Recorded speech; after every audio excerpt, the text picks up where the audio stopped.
Desde los tiempos eternos se supo que Dios no era cualquiera, sino que Dios representaba algo más que un creador. A través de la creación, los hombres se empezaron a dar cuenta, lo supo Abraham, lo supo Jacob, lo supo Moisés y lo supo todo Israel, que Dios era un Dios de pactos. A través de la historia, todos se fueron dando cuenta de que Dios representaba un pacto. Y de hecho, que dice la Biblia que cuando Israel estuvo delante del monte Sinaí, Dios le dijo: si ustedes guardan mi pacto, si ustedes cuidan mi pacto, yo voy a hacer de ustedes mi especial tesoro sobre la tierra. O sea, Dios ahí en el monte Sinaí le estaba proponiendo a su pueblo un pacto. Diga conmigo, un pacto. De hecho, que Deuteronomio capítulo 7 dice que Dios puede guardar el pacto sobre los que le aman y le sirven hasta 1000 generaciones. Fíjese qué interesante, porque Dios le está diciendo a su nación que Él es un Dios que puede guardar con un hombre y con una mujer que pacte con Él hasta 1000 generaciones posteriores, independientemente a lo que hagan esas generaciones. O sea que Dios podría validar una promesa a pesar de que las futuras generaciones la invaliden.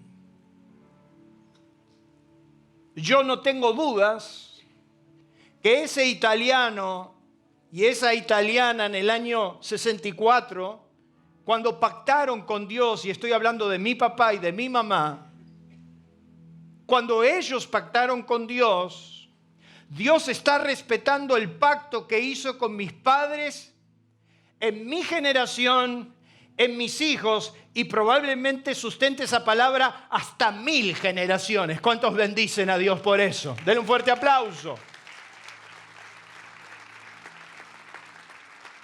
Me impacta porque dice hasta 1000 generaciones. Como diciendo, yo puedo validar lo que digo, lo que hablo, lo que propongo hasta 1000 generaciones después. Mi papá, en su ignorancia, entendió esa importancia y él pactó con Dios. Y siempre me contó que él le propuso a Dios un pacto. Él dijo: Dios, por cada edificio que yo haga para mí, te voy a hacer uno para vos. Yo no tengo dudas que mi papá honró ese pacto. Y hasta esta casa que usted está viendo es fruto también de ese pacto. Porque Dios puede honrar un pacto hasta 1000 generaciones. Por eso es que hoy te estoy hablando del pacto. Porque dice la Biblia que la última noche Jesús se sentó con los discípulos, se sentó en la mesa con sus discípulos y les habló de algo extraordinario, porque les habló de un nuevo pacto. Diga conmigo, nuevo pacto. ¿Cuánta bendición hay en nuestro corazón? Acabo de ver en la primera fila a uno de los pastores que más amado y más me ha cuidado en mi vida, que es el pastor Pablo Lenzuk, y yo quiero honrarlo con un fuerte aplauso. Pablo, ponete de pie, no te había visto. Vos sabés cómo es esto, un fuerte aplauso. Gracias, Pablito.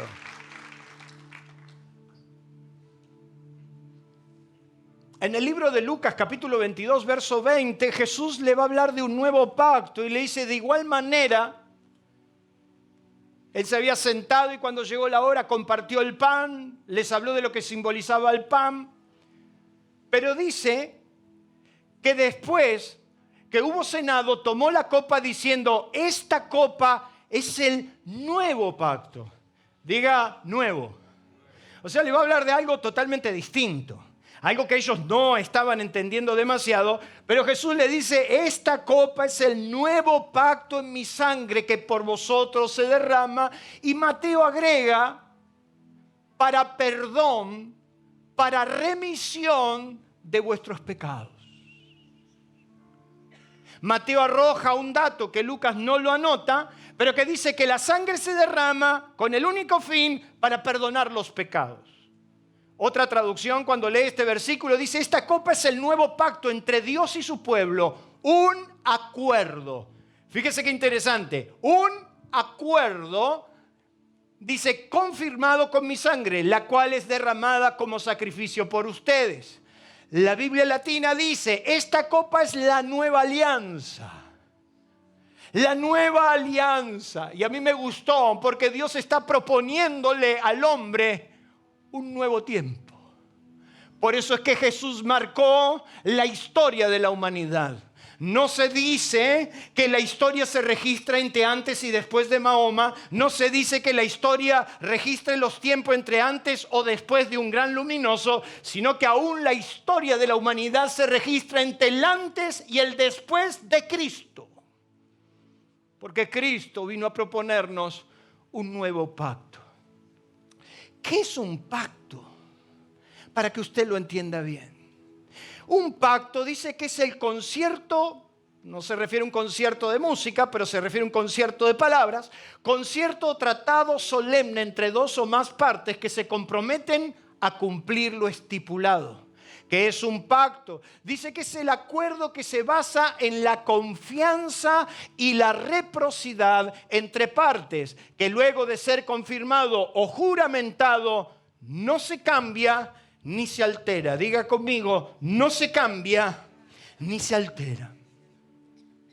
Quiere decir que cuando yo hago un pacto con una persona, cuando yo me comprometo con una persona basado en la confianza, basado en la reciprocidad, basado en el respeto y en la solemnidad que amerita eso, no lo puedo cambiar. Por eso hace 32 años yo hice un pacto en un altar como este ante Dios con mi esposa de que la iba a amar en cualquiera fuera el tiempo y hasta que la muerte nos separe. Es un pacto y ese pacto se honra. Denle un fuerte aplauso a Dios. Por eso tantos problemas, tantos dolores cuando se rompen los pactos. Vivimos en una sociedad donde no hay palabra. Vivimos en una sociedad donde ni los contratos se respetan.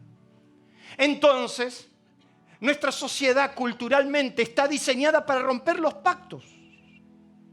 Nuestra sociedad, la sociedad en que vivimos, le fascina violar las leyes. Y tenemos un cúmulo de sinvergüenza en la calle, allá donde está el Congreso, donde se juntan a ver cómo pueden violentar los acuerdos que firmamos antes. Y entonces se dice que una ley mata otra ley. Y entonces viene uno y firma una ley y después viene el otro y quita la ley. Y después viene otro y cambia la ley. Y entonces vivimos a través de los años todo el tiempo cambiando la ley porque nunca hemos respetado los pactos. Un pacto se logra en la confianza y en la reciprocidad, pero a la vez es un acto solemne, no es un acto cualquiera. Pactar entre partes no es un acto común. Yo nací en una generación de muy chiquito, veía cómo contrataban a mi papá, que era constructor, para hacer edificios. Y entonces venían los ingenieros y le decían, Nicola, ¿cuánto vale el metro de hormigón? Tanto. ¿Puede hacer tantos metros? Sí, no, se ponían de acuerdo. ¿Estamos de acuerdo? Se ponían de pie, se daban la mano y decían palabra de honor, listo, se terminaba.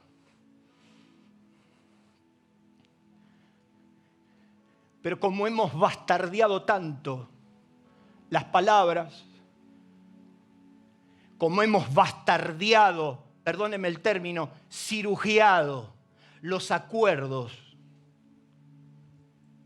que entonces podemos prometer amor por el resto de nuestra vida siempre y cuando no aparezca una más linda.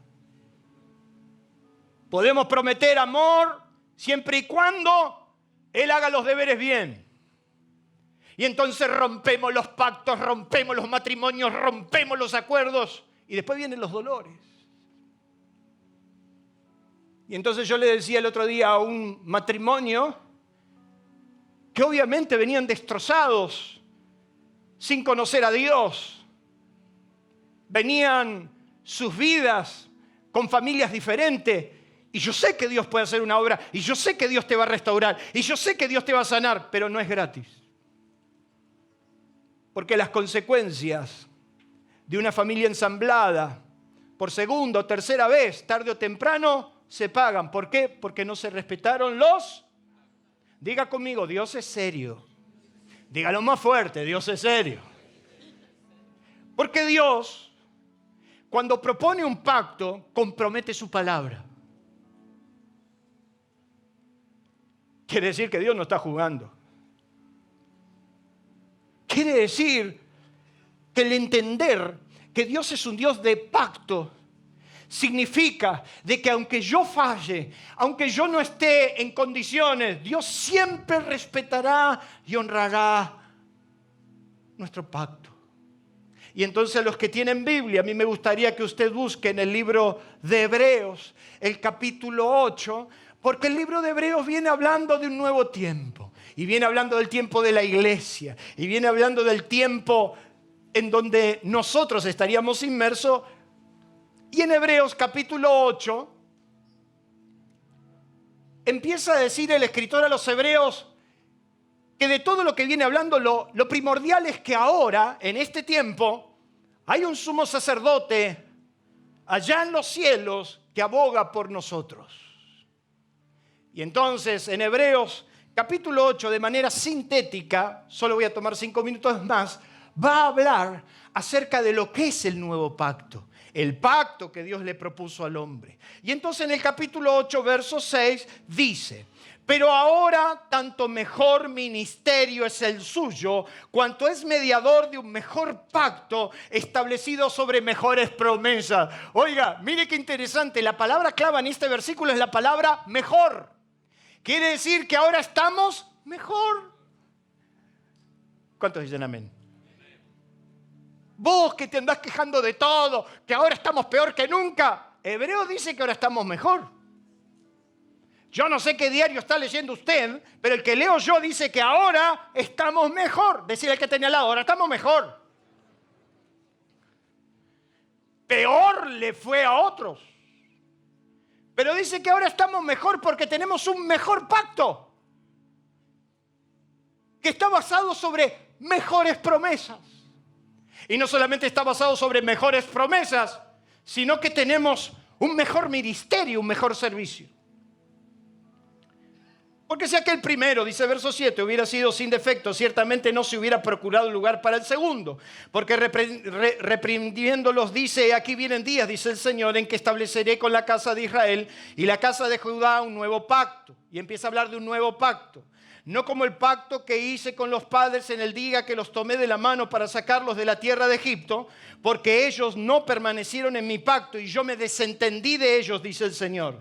Por lo cual y esta es la parte que me gustaría que usted subraye, es el pacto que haré con la casa de Israel después de aquellos días, dice el Señor. Pondré mis leyes en sus mentes, en las mentes de ellos, y sobre su corazón las escribiré, y seré a ellos por Dios, y ellos me serán a mí por pueblo. Y ninguno enseñará a su prójimo, ni ninguno a su hermano, diciendo: conoce al Señor, porque todos me conocerán. Pare un poquito ahí. Está diciendo acá Hebreos que este nuevo pacto consiste en que ahora Dios estará en tu vida, adentro tuyo, enseñándole a tu mente y a tu corazón, y no vas a tener que necesitar de ninguno que te diga: así dice el Señor. Yo tengo algún problemita con esa gente. Porque adoptando la figura de la antigüedad, se la pasan Dios me dijo. Y tengo un problema con el Dios me dijo. ¿Sabe por qué tengo un problema con el Dios me dijo? Porque ni Elías tuvo todo esto. Ni Moisés tuvo todo esto. Ninguno de los profetas tuvo toda la revelación que está escrita en una Biblia, y a veces no podés ni con la Biblia y te la da del Dios me dijo. Si en la época donde yo nací hasta andaban algunos sanguangos llamados profetas que te manipulaban la vida, te decían qué hacer, qué no hacer, a dónde ir, dónde no ir.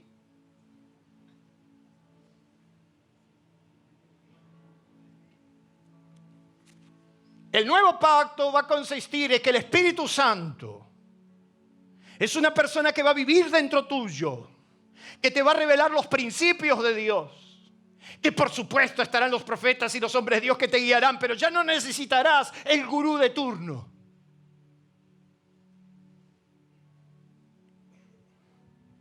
Qué tremenda revelación Dios le está diciendo. Mirá, yo ahora voy a estar dentro tuyo. Y cada mañana que te levantes o cada noche que te acuestes, vas a ir a mi palabra o vas a doblar mis rodillas y yo te voy a decir dónde tenés que ir, cómo tenés que hacer y qué tenés que cambiar. Yo bendigo a Dios por eso. ¿Le puedo dar un fuerte aplauso?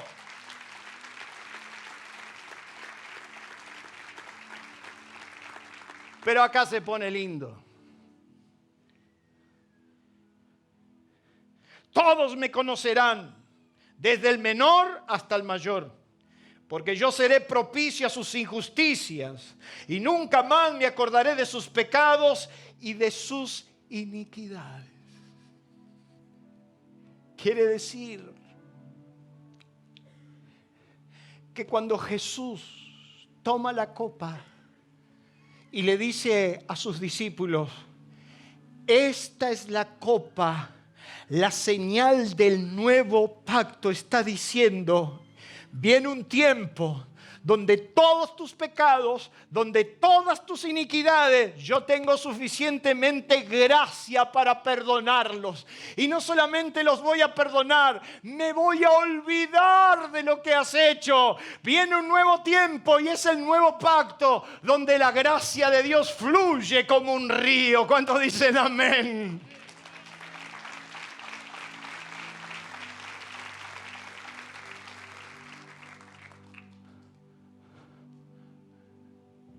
En la ley se decía que el que las hace las paga.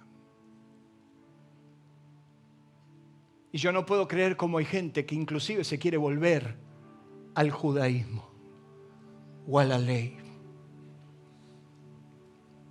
Yo he tenido que despedir familias enteras de esta congregación al decirle, momento, mientras yo sea el pastor de esta casa, esta doctrina en esta iglesia nunca va a entrar. Porque por gracia fuimos salvos, por gracia nos sostenemos y por gracia nos vamos al cielo. Denle un fuerte aplauso a Dios por eso.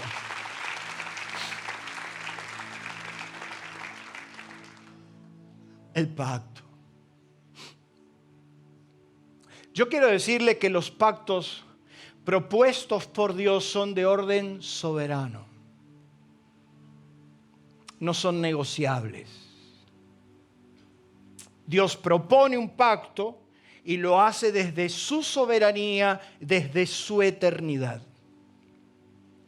Los pactos propuestos por Dios son de orden soberano. Él los propone y solo espera del hombre su aceptación. Una vez confirmado, no existe la posibilidad de cambiarlo porque están basados en su palabra.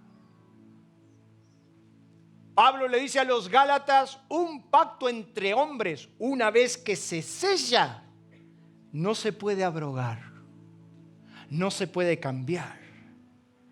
Y es como me dice mi escribano, un día me estaba entregando un documento, me dijo, léalo por favor antes de firmar, y yo le dije, si lo leo no lo firmo. Y entonces me dijo, mire, yo lo único que quiero decirle, que si usted nunca tiene problemas, es verdad, no sirve de nada. Pero si usted tiene problemas, lo único que sirve es lo que está escrito. Los pactos que Dios propone son de orden soberano.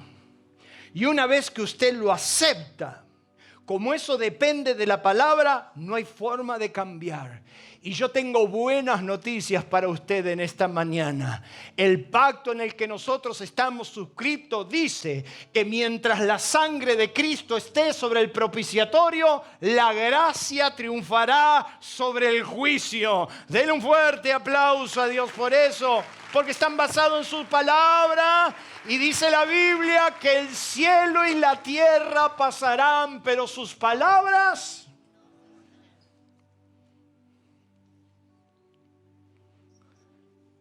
Él nos ha prometido que iba a estar con nosotros hasta el fin, Pablito. El cielo y la tierra puede pasar, pero el que te dijo que te va a sostener, te va a sostener.